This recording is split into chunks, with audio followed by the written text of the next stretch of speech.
Sa ibang balita, patuloy ang pagtulong ng Department of Foreign Affairs sa Pilipinong walang working permit sa Saudi Arabia at nais nang bumalik ng bansa. Ayon kay DFA Assistant Secretary Raul Hernandez, nagsasagawa na ng dialogo ang ating konsulado sa Saudi government upang mapabilis ang pag-asikaso ng mga papeles ng mga OFWs. Kailangan umanong i-verify ng konsulado ng Saudi sa kanilang gobyerno kung mayroong pending cases ang isang OFW at maging ang employer nito bago bigyan ng exit visa.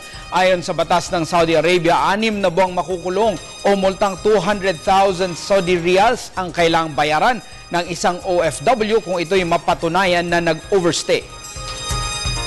The entire process would take several weeks or even months to complete.